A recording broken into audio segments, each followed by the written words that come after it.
তো বন্ধুরা, আজকে আমি যে বিষয়টা নিয়ে কথা বলবো সেটা হচ্ছে তোমরা ইংলিশ স্পিকিং কোথা থেকে করবে। মানে আমাদের এই বর্তমান যুগে, আমাদের 21st সেঞ্চুরিতে ইংলিশ স্পিকিংটা খুবই জরুরি, ঠিক আছে।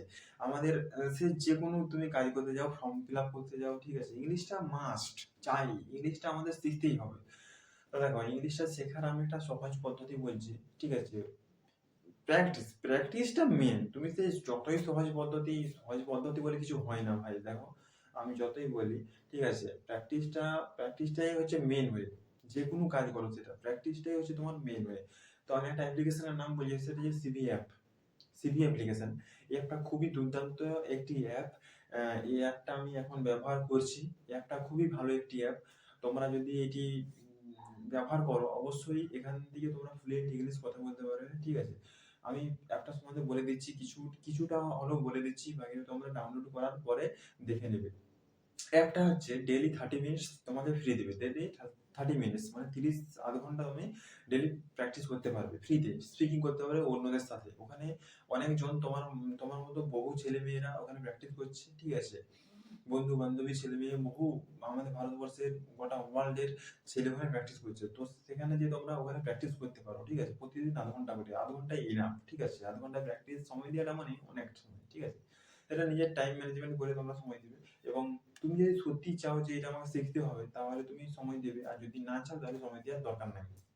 আরেকটা হচ্ছে তোমার হচ্ছে ওখানে গ্রামার কারেকশন আছে, ঠিক আছে। যে তুমি যদি কোনো সেন্টেন্স, তোমার ডাউট হচ্ছে যে এটা ভুল হতে পারে, তো সেটা ওই গ্রামার কারেকশন, ওখানে একটা সাইট আছে, ঠিক আছে। ওখানে যে ক্লিক করবে এবং সেখানে তোমার যে সেন্টেন্সটা তুমি ডাউট আছে সেটা তুমি লিখবে, এবং যদি সেটা ঠিক হয়ে থাকে তাহলে বলবে গুড রেসপন্স। আর যদি ভুল হয়ে থাকে তাহলে ওরা ভুলটা সেখানে ধরিয়ে দেবে, ধরিয়ে তোমাকে সঠিক সেন্টেন্সটা দিয়ে দেবে। যেমন I wake up at 7 AM, এটা হচ্ছে ঠিক উত্তর। আমি যদি লিখি, ধরো আমি যদি এরকম লিখলাম যে I wake up in 7 AM, তাহলে এটা কিন্তু ভুল। ওয়েক আপ মানে কি? ওঠা। তো আমি উঠছি, সকালে ওঠা, তাহলে অ্যাট বসবে, অ্যাট 7 AM, ঠিক আছে। ওটা তোমাকে বলে দেবে, ঠিক আছে, যে I wake up at 7 AM। তুমি যদি I wake up in 7 AM যদি করো, তাহলে সেটা বলবে না, এটা হয়নি। ওরা ঠিকটা তোমাকে দিয়ে দেবে, I wake up at 7 AM, এটি তোমাকে দেবে। তো প্র্যাকটিসটা হচ্ছে মেন ওয়ে, ঠিক আছে। প্র্যাকটিসটা তোমাদেরকে দীর্ঘদিন ধরে চালিয়ে যেতে হবে।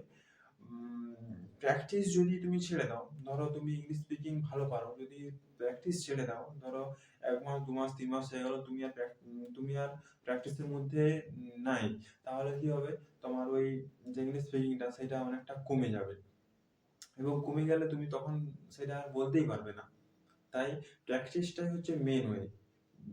তাই প্র্যাকটিস করে যাও, ঠিক আছে। প্র্যাকটিসটাই হচ্ছে মেন ওয়ে। এটা তোমাদেরকে প্রতিদিন প্রতিনিয়ত করে যেতে হবে। সেটা যে কোনো কাজে হতে পারে, সেটা খেলায় হতে পারে, সেটা ভিডিও মেকিং বানানো হতে পারে, ঠিক আছে, সেটা ইংলিশ স্পিকিং হতে পারে, পাবলিক স্পিকিং হতে পারে, ঠিক আছে। এটা যে কোনো ভাষায় হতে পারে। প্র্যাকটিসটা হচ্ছে মেন ওয়ে। প্র্যাকটিসটা তোমরা করে যাও, অবশ্যই সাকসেস হবে, ঠিক আছে। টানা যদি 6 মাস প্রতিদিন ওই আধ ঘন্টা করে প্র্যাকটিস করো, তাহলে দেখবে তোমার ইংলিশ ফ্লুয়েন্টলি অনেকটা বেটার হয়ে গেছে, এবং তুমি ফ্লুয়েন্টলি ইংলিশে কথা বলতে পারছো, ঠিক আছে। এটা করো, কারণ ইংলিশটা খুবই দরকার 21st সেঞ্চুরিতে, সবই ইংলিশ।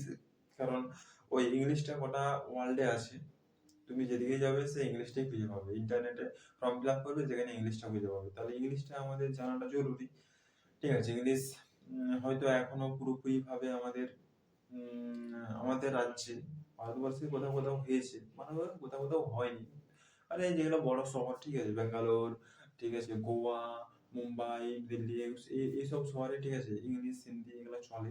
তো আমাদের ওয়েস্ট বেঙ্গলে ইংলিশ অতটা চলে না। তো এটা আশা করি আর 1 বছর 3 বছরের মধ্যে এটা হয়ে যাবে যে ইংলিশ স্পিকিং কথা বলতে হবে, 4 বছর 5 বছর। তো এখন থেকে সেটা প্র্যাকটিস করো, অবশ্যই তোমরা ওই লেভেলে যেতে পারবে এবং ইংলিশ স্পিকিং করতে পারবে। প্র্যাকটিসটা হচ্ছে মেন ওয়ে, এবং রিডিং বই পড়তে হবে ডেইলি ১ পাতা ২ পাতা ৩ পাতা যেরকম যে পারবে, এবং দেখবে যে বই যে পড়বে সেখানে নতুন নতুন কিছু ওয়ার্ড থাকবে, সে ওয়ার্ডগুলো তোমার খুঁজে বার করতে হবে যে এই ওয়ার্ডটার মানে কি, এই ওয়ার্ডটার মানে কি। তুমি অনেকেই দেখবে অনেক ওয়ার্ডের মানে তুমি জানো, ঠিক আছে, ২ একটা জানো না সেটা তুমি মোবাইল থেকে সেটা তুমি সার্চ করে তুমি সেখানে পড়তে পারো, ঠিক আছে।